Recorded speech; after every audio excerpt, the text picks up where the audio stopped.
Então, irmão, seja bem-vindo ao nosso culto de oração. Eu queria que você abrisse sua Bíblia lá em 2 Coríntios, capítulo 4. Tem nada e ninguém pode nos parar. Eu gosto de dizer essa frase.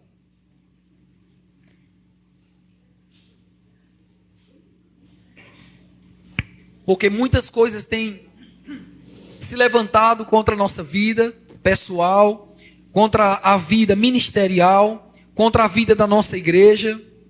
Mas a Bíblia diz que em todas as coisas somos mais do que vencedores. Você pode repetir comigo isso? Diga: em todas as coisas eu sou mais do que vencedor. Lá no versículo 8, irmão, do capítulo 4 de 2 Coríntios, a Bíblia diz assim: também fez... Estava lá em 2 Crônicas, desculpa. 2 Coríntios, capítulo 4, versículo 8. A Bíblia diz assim: tudo, diga em tudo, somos atribulados. Então, tem pessoas que tá sendo atribulado ou então passando alguma dificuldade em variadas situações. Mas a Bíblia diz: em tudo somos atribulados, mas não angustiados, perplexos, mas não desamparados, perseguidos, mas não desamparados, abatidos, mas não destruídos. O que é que a Bíblia está trazendo aqui para nós, irmãos? Que podemos passar em algumas circunstâncias. Se eu disser que a você que eu não passo por nenhuma, eu vou estar mentindo para você. Eu sou um ser humano, tenho carne e osso também, igual a você, né? O fato de ser pastor de uma igreja não quer dizer que a gente é um super crente que não passa por nenhuma dificuldade. Nada vem tentar nos atingir, vem sim. Todos os dias vem coisas para tentar nos derrubar. Mas a Bíblia diz, como está dizendo aqui, em tudo somos atribulados. Mas a Bíblia diz perplexos, mas não desamparados. E o versículo 9, perseguidos, mas não desamparados. Abatidos, mas não destruídos. Algumas coisas podem tentar nos abater, nos deixar para baixo. Mas a Bíblia diz que não seremos destruídos. Nós não seremos destruídos. E eu quero dizer a você que você fique calmo, né? Tenha paciência naquilo que a circunstância está vindo sobre a sua vida, sobre a vida da sua família, sobre a sua questão financeira. E a Bíblia diz que não seremos destruídos. Diga: eu não vou ser destruído. Então nós temos essa confiança em Deus, irmãos, que nós não seremos destruídos. Enquanto estivermos daqui na terra, nós vamos passar por algumas coisas, como a Bíblia fala, por algumas circunstâncias que vai tentar nos abater. Por que a Bíblia diz que Deus nos compara como a palmeira? Que o justo é como a palmeira. A palmeira é uma árvore bem grande, né? Que ela vem o vento, vem todas as coisas, ela vai, se curva, mas quando tudo passa, ela volta ao normal, ela não se quebra facilmente. Então a Bíblia nos compara, como o justo é comparado como a palmeira, nesse sentido. Então, essa coisa de o crente, né? O crente tem uma música, né? Que cai, né? Que o crente anda. É melhor deixar falar, né? Mas a Bíblia diz que o cair é do homem, mas o levantar é de Deus. Isso não significa que nós vamos estar tendo essa desculpa para ficar caindo no pecado, ou caindo na circunstância, né? Uma circunstância difícil e a gente se deixa abater. Mas Deus vai me levantar. Esse levantar de Deus é que Ele já preparou algo para que você se suja. Amém?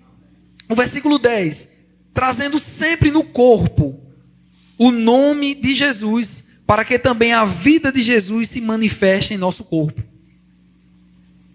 O 11. Pois nós que vivemos estamos sempre entregues à morte por amor de Jesus. Que palavra forte, né? Mas nós somos entregues realmente por causa do amor de Jesus. Por causa que amamos a Deus, né? Vem perseguições. Você já parou para ouvir? Você já ouviu, na verdade, algum momento que porque nós amamos Jesus, ou porque nós queremos seguir o que Deus tem na nossa vida, às vezes as pessoas são criticadas. Quando eu era adolescente e andava com a Bíblia no braço, né? Quando eu era adolescente, aí as pessoas diziam: lá vai o crente, né? Aí ficavam mangando, né? Hoje a gente pode nem mangar de ninguém porque é crente, né? Porque nós participamos de um país laico que nós temos a crença e crer em quem a gente quiser. Mas hoje em dia está mais complicado quando a gente diz que defende algo que a Bíblia diz. Eu prefiro dizer o que a Bíblia diz a meu respeito. Eu prefiro seguir o que a Bíblia diz, até pela questão que a Bíblia fala, né, sobre homem e mulher, que é um assunto tá bem delicado, você não pode nem ficar falando muito. Mas a Bíblia diz que por amor do Evangelho, ou por amor de Deus, por amor à palavra, a Bíblia diz que nós seremos entregues à morte. E a continuidade do versículo 11 diz assim: para que também a vida de Jesus se manifeste em nosso corpo mortal. Então, quando nós decidimos seguir a Deus, também o nosso corpo vai ser vivificado quando nós formos ressuscitados ou quando nós formos arrebatados. O versículo 12: de modo que em nós opere a morte, mas vem em vós a vida. O 13: ora, temos o mesmo espírito da fé. Diga, eu tenho o mesmo espírito da fé. Conforme está escrito: criei, por isso falei. Então, o espírito da fé é esse. O espírito da fé que habita em nós, que tem em nós, é aquele que crê. Eu creio, por isso que eu falo. Criei, por isso falei. E você vê que esse falar está no passado. Nós cremos, por isso nós falamos. Então, nós declaramos algo que a Bíblia diz, por isso que nós cremos.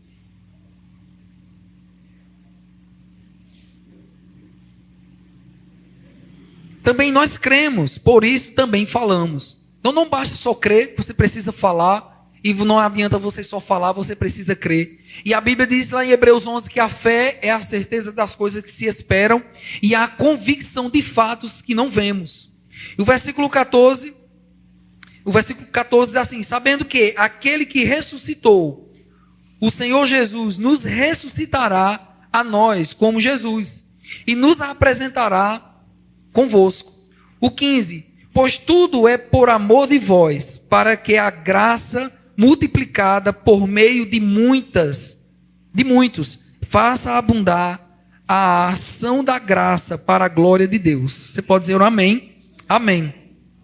Por isso, não desfalecemos, mas ainda que o nosso homem exterior, se esteja consumindo, o interior, contudo, se renova de dia em dia.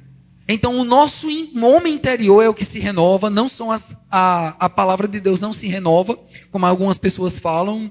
A palavra de Deus se renova, a pessoa diz amém. Não é. É as misericórdias do Senhor se renova a cada manhã. E o nosso homem interior se renova. O que é um homem interior? A Bíblia diz que nós somos um espírito. Nós possuímos uma alma e habitamos num corpo.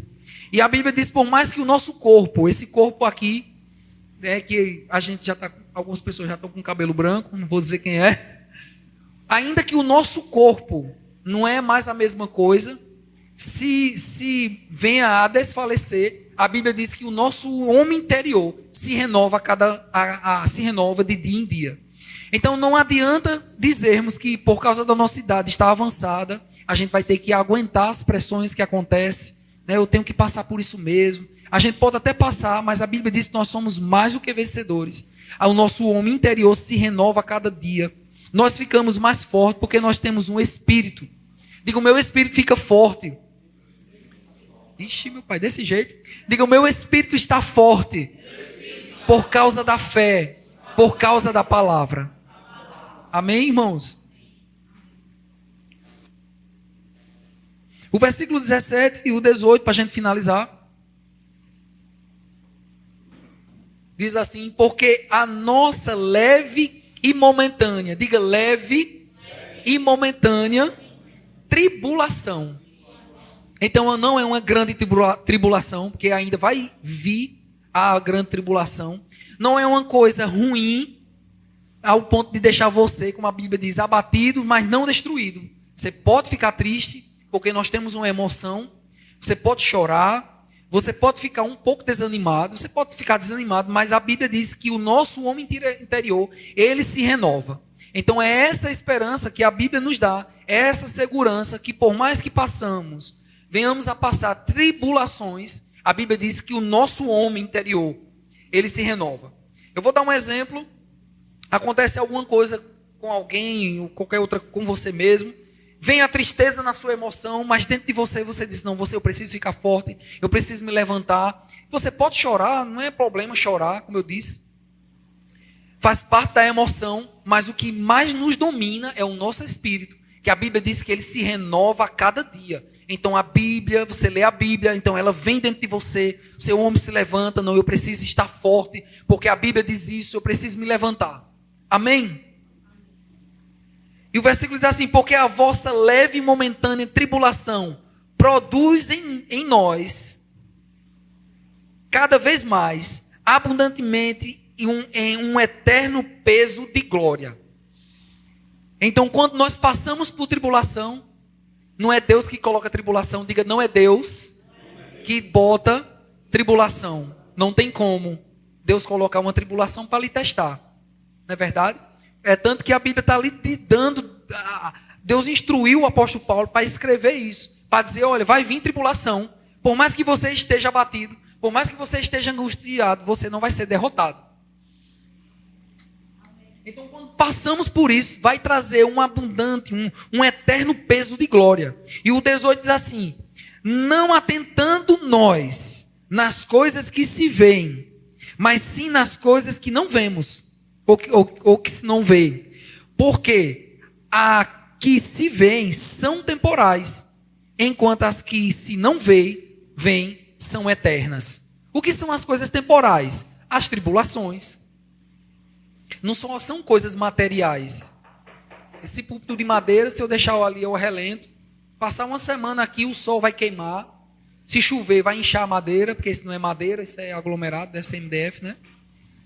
Então não é só isso, as coisas naturais, e sim as pressões que o diabo tenta se levantar. Então, quando alguma circunstância se levanta contra a nossa vida, aquilo não é eterno. O que é eterno? A palavra de Deus. Aquilo para onde nós vamos, o que a Bíblia nos traz como cura, que nós somos curados, que nós somos sarados, que nós somos fortes, que nós podemos vencer a tentação, que nós podemos vencer a tribulação. Amém? Que nós podemos amar, que a Bíblia diz que o amor jamais acaba.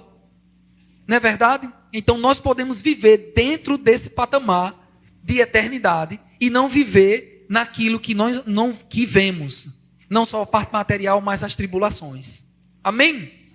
Então, queria encerrar esse momento de palavra para que a gente possa orar. Eu tenho alguns pedidos de oração, mas eu queria que você repetisse isso comigo, por favor. E diz assim, eu não atento nas coisas que eu vejo, mas sim nas coisas que eu não vejo. Porque as coisas que eu vejo são temporais, mas as coisas que eu creio são eternas. Então é dessa forma, irmãos, que nós precisamos ver. Amém? Queria trazer essa palavra para você, uma palavra de encorajamento, não digo de consolo, mas de encorajamento, desculpa, para que a gente, mesmo que venhamos a passar, ou que você esteja, você que está em casa, passando por algum momento de tribulação, de tristeza, de traição, de amigos, pessoas que façam qualquer outra coisa com você, a Bíblia nos garante que a gente permanece estável por causa da palavra. Amém?